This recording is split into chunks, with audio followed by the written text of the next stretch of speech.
Welcome to Busyness and Burnout, the podcast where we navigate life's chaos, manage burnout, and thrive sustainably. I'm Sydnea Lewis, an entrepreneur, professor, yoga teacher, and your guide through the highs and lows of living a full, busy life.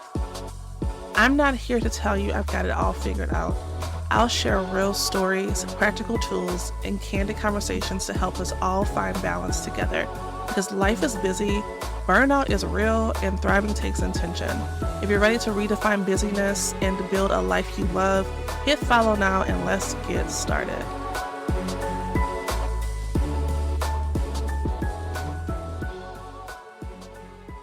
So, 5 years ago, the world shut down, right? We're all in the same place. COVID is real. At the time, not only was I managing a yoga studio by myself, it was me and the owner, and I was running a schedule of a dozen or so teachers, 30 to 40 classes a week, teaching at the studio as well, dealing with students, and there's that. Also, doing marketing for another yoga studio and sometimes subbing over there. Also, and teaching yoga classes throughout the city, like traveling up and down.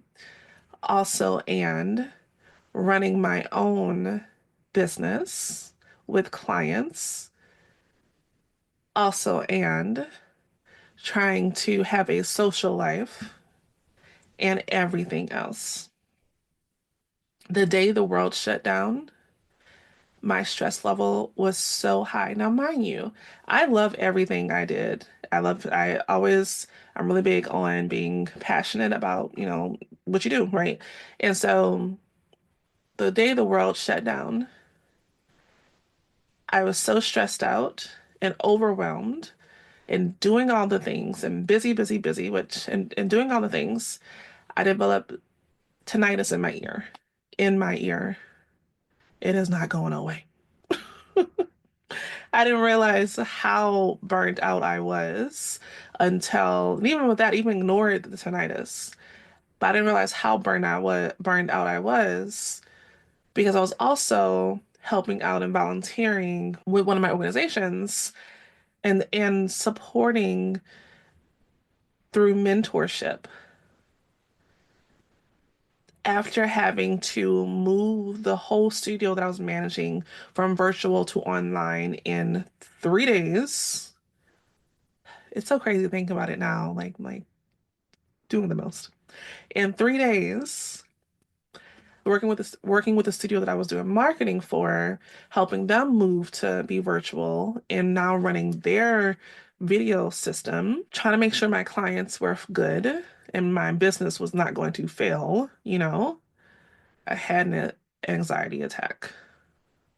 It was just too much. Burned out. Running in circles, doing what I love. That may not be your story, but I'm sure there's something that you could relate to because you may feel like you're running in circles, doing what you love, but burned out in the process, feeling stressed, feeling overwhelmed, angry, sick, upset. So, we're going to talk about being busy and being burned out.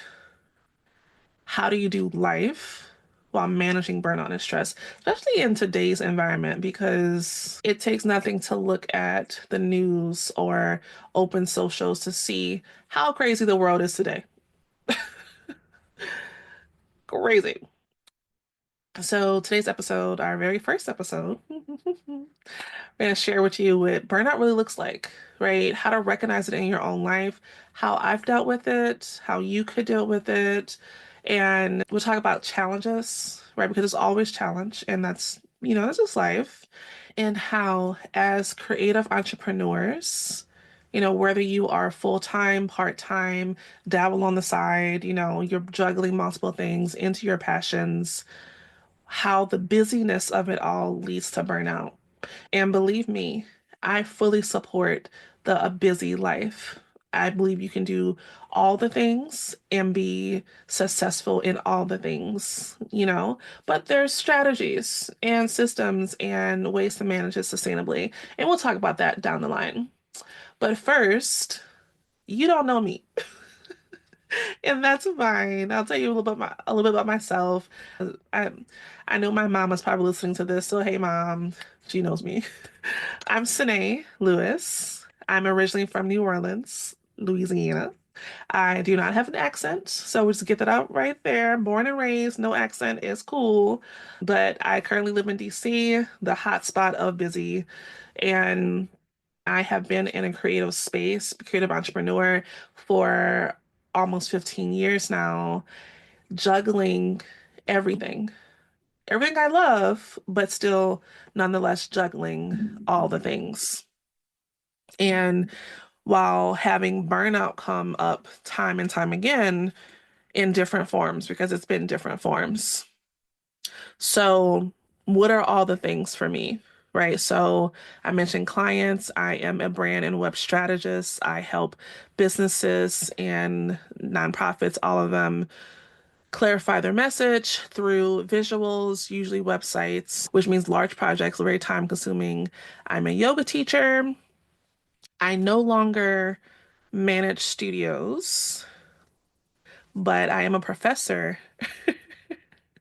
I'm a professor teaching graphic design, web design, UX, creative entrepreneurship. Essentially, I say I get to teach what I do and how I do it, but more on the mindful tip because we want to be mindful and not sit at our desk all day long. I'm a mentor. I'm a painter. That was my first love. It's still my first love, painting acrylics, getting messy with the paint. But juggling passions, I'm a creative through and through. I love all things creative. We can talk about it for hours, okay? With all of the things that I mentioned, it's come with burnout, it's come with stress, it comes with overwhelm, with me not understanding that while I can do it all, I may not have to do it all at the same time. You know, I don't have to say yes to everything, because not everything is good for you. But, as entrepreneurs, as creatives, we wear so many hats and constantly thinking about our business and our life and families and hobbies, but most importantly, the fact that our creativity is what pays us, right? And so sometimes that that requires us to do more, or if we're not in a space or we don't have systems or boundaries to be able to support us, it means going into the hustle. And we're gonna talk about hustle in about 30 seconds. But so just pin that right there. But it means being responsible for everything. Most importantly, paying your bills, right? Because at the end of the day, Pepco is our NDC, it's the energy source here, wants their payment. And so a lot of times that means that if we're constantly creating for the space of money and working and saying yes to everything, we typically could potentially say no to ourselves, say no to the personal time, say no to the self-care, because we hustle. We live in a culture of hustle and grinding. That's the norm. I came out of school and into business because I knew that I ultimately wanted to work for myself, but the motto back then was sleep when you're dead. Thinking about it now, in my big 30s, it sounds crazy. But that was the reality. Sleep when you're dead. You gotta grind. We gotta make the money. We have because that's success, right? Success being tied to money.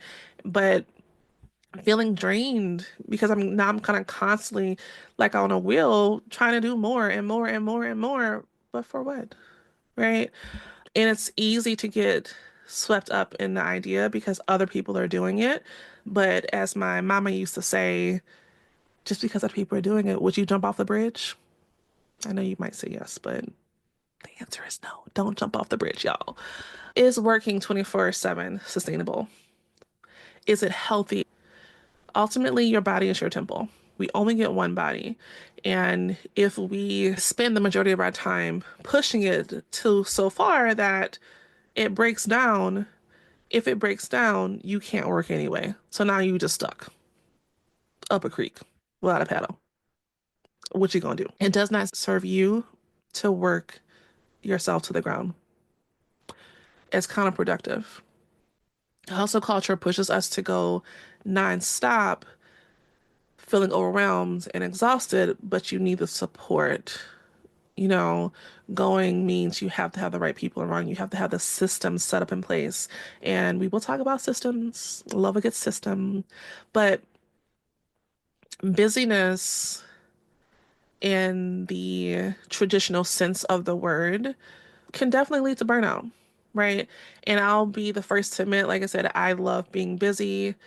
But it's so funny to say that I'm busy. I'm one who has like a lot of free time. I'll be the first to admit that prior to me getting to where I'm at now, that I've definitely got caught up in the idea of busyness in the traditional sense of just feeling like I needed to be busy to move forward, but or feel like I'm succeeding through the busyness. But sometimes busyness may feel like productivity, but not. If you're always doing, how do you get the time to enjoy the doing, right?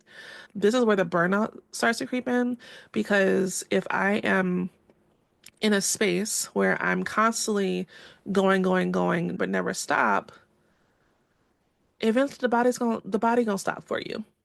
Okay? It's gonna stop for you. There are many times prior to the tinnitus happening before burnout showed up for me in a way where I would get tired or I would get irritable or I'd get depressed, overwhelmed, procrastinate, and just freeze. But then I figured out the cheat code to that. I'm like, okay, well, if I take a little break and get back to it and take a little break and get back to it, take a little break, a little bit better. However, the body keeps score. And eventually I started to get sick, right? So whether it's the tinnitus or working for 3 weeks overtime to get stuff done so I can be on vacation, only to get to vacation, finally my body can rest, and now I have strep. Or pushing myself to the ground to get client work done, to get classes taught, to get lessons planned so that I can be relaxed on the vineyard only to wind up with COVID because my immune system was shot because I've overworked myself. So now there's no vineyard, there's no beach, but your body is always talking to you, right? And it's up to us to listen, right? Burnout might not always announce itself blaring, right? Usually it's a little, hey, you may be tired, or maybe you need a break. Maybe you need to take a little moment and rest. But we push and we push because that's what we're being told by society that says that pushing is the way, right? And then you wake up exhausted. Even after a full night's sleep, you get 8 hours, but you need another 12 and still tired. When we can slow things down and notice how we're feeling in the body, you start to recognize the signs. You start to recognize the flags. Y'all know them flags. So we're gonna take a little moment. If you're not driving or you're not doing anything that requires your full attention, I want you to close your eyes, take a deep breath, check in with yourself. How are you feeling physically, emotionally, mentally? Are there any spaces in your body that feel a little tight or you may want to pay extra attention to? Take an extra breath. Any spaces of fatigue or frustration, or maybe you're not connected, and that's okay. That's okay. We're just acknowledging and noticing what's going on because sometimes it's not always obvious, but recognizing it early is the first step. And how do we recognize it? We have to slow down. We have to stop. We have to let us ask yourself, hey, body, how are you feeling in this moment? What do you need for the next moment? And if it's telling you to stop, maybe you stop. If it's telling you to rest, it may tell you, hey, I got another 5 minutes to knock this workout. I got another hour to knock this workout. We listen, but are we going to stop at that hour? We'll stop at that 5 minutes. At the end of the day, burnout is not something we just go through and get over, which, life is so funny because if you would have asked me a year and a half ago, I had an interview and I was talking about being a successful entrepreneur and how, yeah, burnout, we can conquer it and it's done and over and all the things. And then some more life happened. You know, I'm in my 30s, early to mid 30s. So I know that I haven't experienced all the life and I know probably in, maybe 10 years I may feel radically different. But right now that's where we're at. But even from that first conversation, had a follow-up conversation next year and just kind of realized that burnout is takes effort. It takes practice. It takes boundaries because at the end of the day, life is always throwing things at us, right? Life is not perfect. We don't live in a perfect society. We don't live in a perfect world. Circumstances are always happening, some more than often not that don't seem fair. At the end of the day, the only thing that a fair is good for are funnel cakes. But I digress from that. But realizing that things will always happen that are out of our control, if we can recognize that and acknowledge that, then when the overwhelm comes, when the stress, the feelings of stress come, maybe we can work a little bit quicker to support ourselves. Maybe we can just acknowledge how we feel. For me, that has been the biggest game changer. And just one, I don't have it all figured out. Burnout, there are many times when my therapist has to be like, hey, Sydnea, you're doing the most, more than usual. Could your feelings of overwhelm be burnout? I'm like, therapist, you right. Let me take a step back and listen to myself. What am I saying yes to that I should be saying no? What boundaries do I need to be setting? Because sometimes we get caught up in the yes to everything because we don't want to miss opportunities. But not every opportunity is good for us. Not every client is good for you either, but that's another story too. And I've definitely learned the hard way that saying yes to everything really means saying no to yourself as well, right? As cliched as it may sound, maybe you've heard that before, but it is okay to say no. And sometimes it's okay to say no to yourself, okay? And in navigating burnout, saying no becomes one of the most important tools because it allows you to be honest with yourself.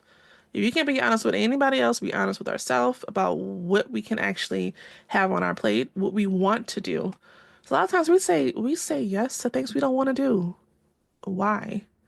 You're trying to please somebody, trying to meet the status quo, trying to look good for the socials, but you stressed out and you crying in the back seat.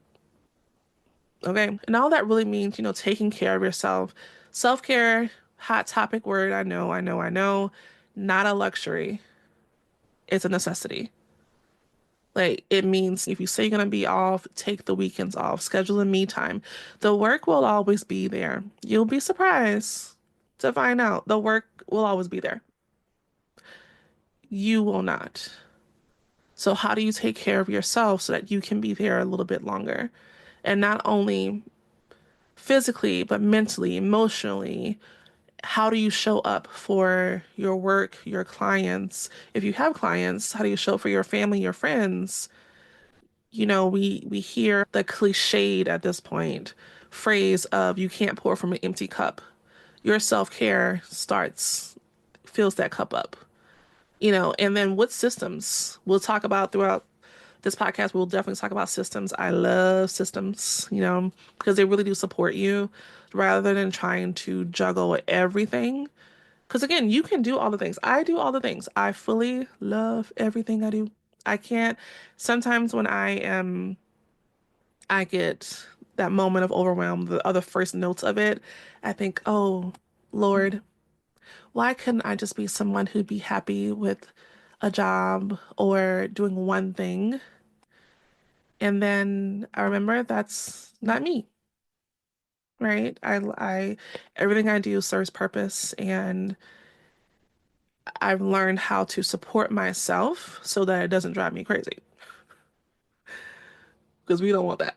So we've talked about burnout, we talked about ways to manage it, and of course we will definitely go deeper into this, but how do we overall redefine success in a way that prevents burnout, help us live a balanced life, understanding that balance does not look like a seesaw.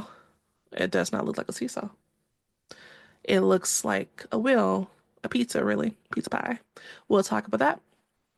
But first off, definitely redefining what it means to be successful. For the longest time, I thought success meant making a lot of money, working with 1,000+ clients and hustling nonstop.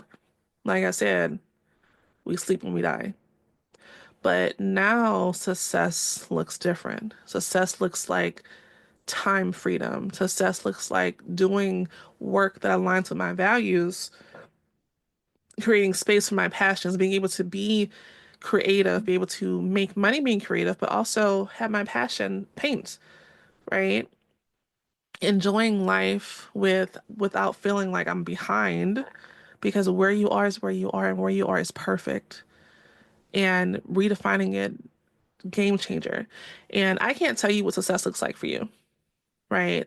For me, it's not a number, it's not a tax bracket. It is truly doing what I love and having the time to do what I love.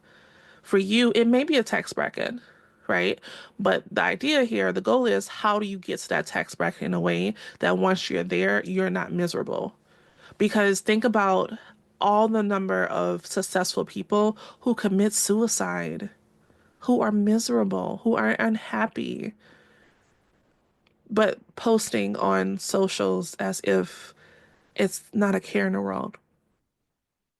This podcast, we're going to talk about real stories, real conversations. What does burnout actually look like as you're on the road to success, as you're on this journey? I'm jumping ahead, but I feel the moment here. I'm going to bring in other entrepreneurs, we'll talk to other creatives, and again, have conversations around what did burnout look like for you in your journey, right? I've talked to entrepreneurs who have again posted and the success of it all, but telling me that they had to check themselves into a hospital so they can sleep, right? Like, are you sleeping? That's actually something that I'm working through right now, sleeping and how that affects everything. Because it really does, you know? Also understanding in this, that it's not just about managing your time, it's about managing your attention. More than we can't control time. We cannot control time. Time is ongoing and never the clock gonna stay the clock, right? But you can manage your attention. You can manage what you focus on, where are you putting your energy. Time management. Okay, cool. We get the schedule. We'll definitely talk about it. I love a good schedule. Love a good schedule. But if you're not focused on the right things, it does not matter how much time you have. Learning to focus on what truly matters and letting go of things that drain you, letting go of opportunities that aren't really opportunities. Game changer. Game changer. right? And again, this goes back to being honest. Everything, it all goes back to being honest about what you want, where you want to be, what you truly want to say yes to or no to, and being okay with that, the outcome from it. Building a support system is everything. Thing is understanding that we can't do this by ourselves. And I understand that if you feel like you do not have support, one, I'm here, right? But if not me, the world is much smaller because of the internet. There are resources, right? There's books, there's videos. Support comes in different ways. When there's a will, there's a way. And your support system, whether it's the mentors that know that they're mentors or the ones that are solid mentors that you do read or listen to, your peers, your therapists, your colleagues, it can really change the game in terms of how you move through the system that's hard, right? Because life is hard, but hard doesn't mean impossible.